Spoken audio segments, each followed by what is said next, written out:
I have read over 10 books on sales and human behavior, and in this video I'll show you what makes people say yes so you can make more money without spending hours learning this. The first thing to understand is that people buy because they have a problem they need solved. So this is your prospects and they want to be right here, right where their price is. But in order to get there, there's this big gap between getting to right here where they're currently at to their dream destination. So your job is to help this person right here cross this gap and get to the destination. So you're the middleman that helps. Hey, I can help you get here. You just have to pay me in order to get there. So I remember when I was selling estimates, I was in the homeowner's house and I made the mistake of selling features thinking that customers will care. But one day I realized that people don't want features. They care about the benefits. So I started to shift my focus to solving people's problems and everything changed. I began framing every single conversation around what's in it for them, and they responded better rather than just guessing what they wanted. It's like selling a vacation to Hawaii. You don't sell the airplane ticket and the waiting line and all these things in the package. You simply just sell being in Hawaii, enjoying in the beach. So your job is helping this person right here see the opportunity, like the gap that you can feel for them so they get to their destination. So if you're a painter, stop selling homeowners that you're going to be prepping the house, that you're going to be priming the walls if they don't give a crap about that. If you're going to use primer or not, they don't care about that unless they have a concern about it. Instead, sell the vacation. What do they care about? So if you connect with customers, focus on the problem they have and how you can help them.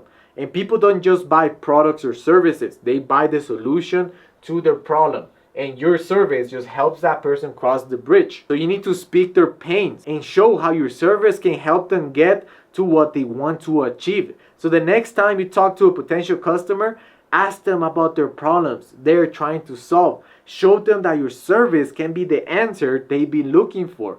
And I remember 2 years ago knocking on doors in Reno, trying to get more appointments.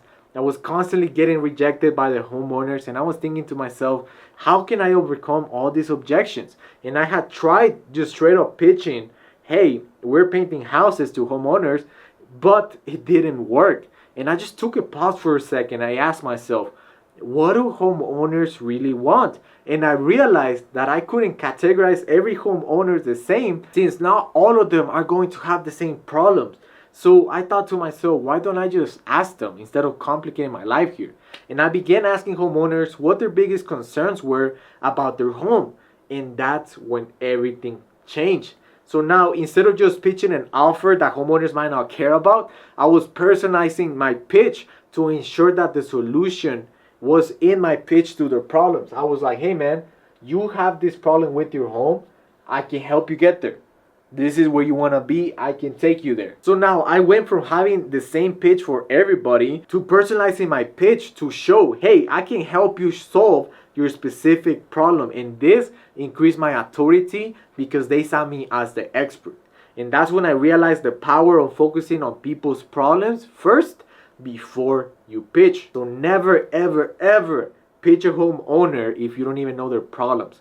That's the worst thing you can do as a salesman. And you have to sell your customers, because if you're only giving estimates as a painter, let me tell you that you're not going to close deals. You're going to lose the deals to the guy who comes, asks questions, identifies the pain, helps the homeowner see the trouble of not taking action, and being that person that gives them the solution. So the next thing you need to understand is urgency. So people act faster when they feel they might lose out on something. So 3 years ago, I was sitting in my office confused.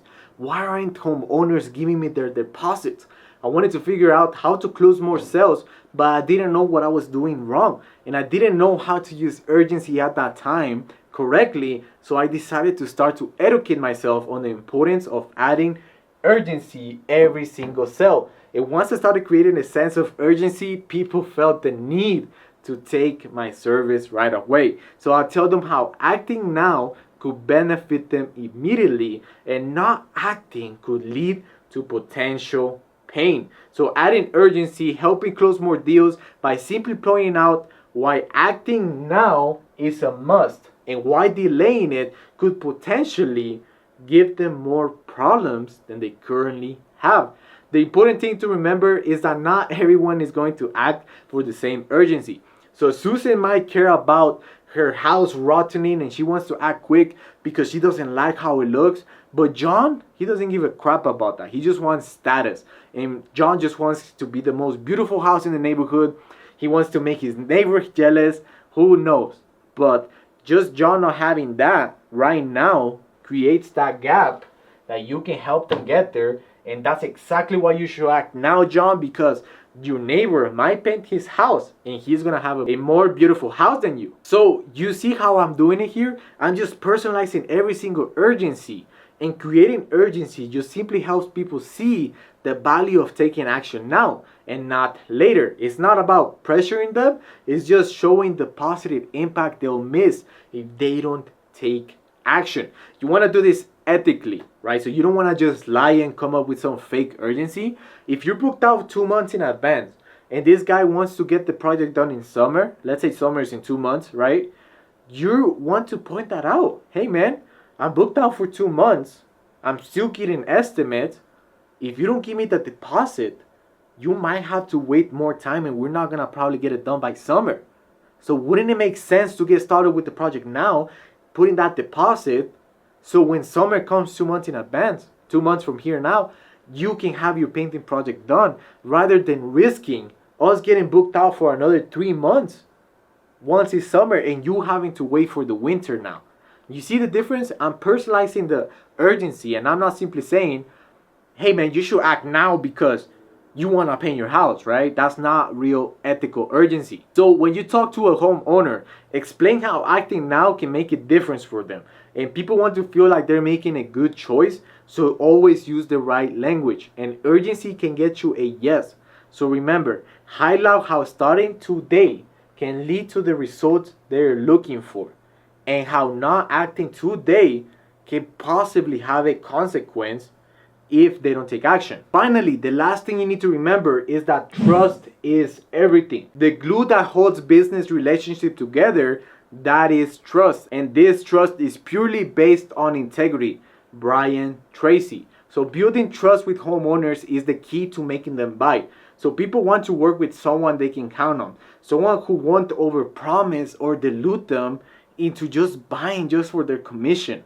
When you're honest about your abilities, people appreciate it. And they're most likely to pick you because nobody admits their weaknesses. So be upfront about what you can deliver and show them that you're a trustworthy person that they can rely on. And one good way that I like doing this is by first pointing out your weaknesses and then saying but, and then giving your strengths. So for example, we would take 3 to 4 days to paint your house, but we make sure your house is well prepped and painted. So most people are hesitant to tell others what they lack. And most businesses, they always speak good about themselves. Have you ever seen that? They always say, we're the #1 painting company. We are the best in this area. They never admit their weaknesses. But in reality, them not admitting their weaknesses actually takes more trust away from them. Why? Because not everyone is perfect and people know this. So admitting your weaknesses makes people feel like you're an honest person. And the crazy thing is that they forget about your weaknesses right after you say but. And the only thing they will remember is your strength. So remember guys, always be honest, always be ethical. Say your weaknesses, but we are the best when it comes to this and this and this. And people are most likely to believe you and do business with you because they trust you.